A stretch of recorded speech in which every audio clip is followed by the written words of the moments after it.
കൂട്ടുകാരെ, ഇന്ന് നമുക്ക് ചെങ്കൽ ശ്രീ മഹാദേവ ക്ഷേത്രത്തിലേക്ക് യാത്ര പോയാലോ?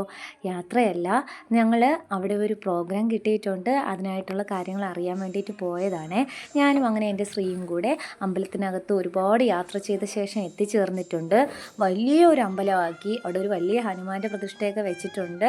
അങ്ങനെ ഞങ്ങൾ നന്ദിയോട് കാര്യങ്ങളൊക്കെ സംസാരിക്കുകയാണ്. പക്ഷേ മറുചെവി പൊത്താതെയാണ് കാര്യങ്ങൾ പറഞ്ഞത്. ഞാൻ പറഞ്ഞതെല്ലാം കേട്ട് കാണും കേട്ടോ. എന്നിട്ട് ഞാനും അവളും കൂടെ ഒരുപാട് ചുറ്റിക്കറങ്ങി എല്ലായിടവും തൊഴുതു.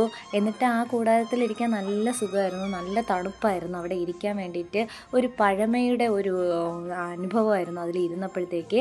ഒരുപാട് ഗണപതിയുടെ കാര്യങ്ങൾ, ഗണപതി വിഗ്രഹങ്ങളൊക്കെ അവിടെ ഉണ്ടായിരുന്നു. ക്ഷിപ്രഗണപതി, വിഘ്നഗണപതി, അങ്ങനെ 18 തരം വിഘ്നങ്ങൾ, ഗണപതിയുടെ വിഗ്രഹങ്ങൾ മാത്രം ഒരു മുറിയിലുണ്ടായിരുന്നു. പിന്നെ ഒരുപാട് ശിവലിംഗങ്ങളുടെ, ഒരുപാട് തരം ശിവലിംഗങ്ങളുടെ ഇതവിടെ പ്രതിഷ്ഠിച്ചിട്ടുണ്ട്. അവിടെ കയറാനുള്ള പാസ്, വൈകുണ്ഠത്തിൽ കയറാനുള്ള, കൈലാസം കാണാനുള്ള പാസ് 200 രൂപയായിരുന്നു ഒരാൾക്ക്. പിന്നെ ഒരുപാട് ടൂറിസ്റ്റുകളുണ്ടായിരുന്നു. പല പല നാട്ടിലുള്ള ടൂറിസ്റ്റുകളൊക്കെ അവിടെ ഉണ്ടായിരുന്നു.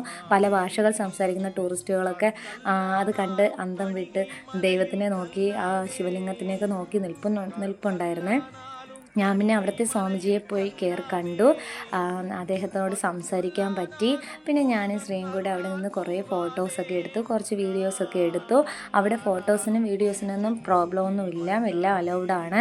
പക്ഷേ നമുക്ക് ഉള്ളിലോട്ട് കൊണ്ട് കയറാൻ പറ്റില്ല എന്നത് ഒറ്റ കാര്യമേ ഉള്ളൂ. ഇതാണ് പുതിയതായിട്ട് നിർമ്മിച്ച ഹനുമാൻ്റെ രൂപം കേട്ടോ. പിന്നെ ഞങ്ങൾ അമ്പലത്തിന് പുറത്ത് വന്നിട്ട് ഫോട്ടോ എടുക്കുകയാണ്, കുറച്ച് വീഡിയോസൊക്കെ എടുത്തു. അവൾ എൻ്റെ കൂടെ ഫോട്ടോസ് എടുക്കാൻ കയറി വരാത്തതായിരുന്നു ഞാൻ അവളെ പറഞ്ഞിട്ട് പോയത്. ഞാൻ പറഞ്ഞു ക്യാമറയും കൂടെ വെള്ളത്തിൽ ചാടട്ടെ എന്ന് പറഞ്ഞിട്ട് എൻ്റെ പുറകെ അവളെയും കൊണ്ട് നടത്തിക്കുകയാണ്.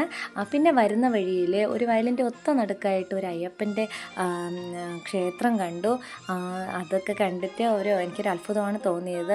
അവിടെ വഴിയൊന്നും ഇല്ലായിരുന്നു, ഏതമ്പലമാണെന്ന് അറിയത്തില്ല. പിന്നെ കുറേ നേരം ഞങ്ങൾ അവിടെ നിന്ന് ഒരു പോസിറ്റീവ് വൈബാണ് അവിടെ കിട്ടിയത് ഞങ്ങൾക്ക്. ഞങ്ങൾ കുറേ നേരം അവിടെ ചിലവഴിച്ചു. എനിക്ക് ആറാട്ടിൻ്റെ അന്ന് ഫെബ്രുവരി 13-ാം തീയതിയാണ് പ്രോഗ്രാം കിട്ടിയത്. അമ്പലത്തിൽ എല്ലാവരും എത്തണം. എൻ്റെ വീഡിയോ കാണുന്നവർ ലൈക്ക് ചെയ്യണം.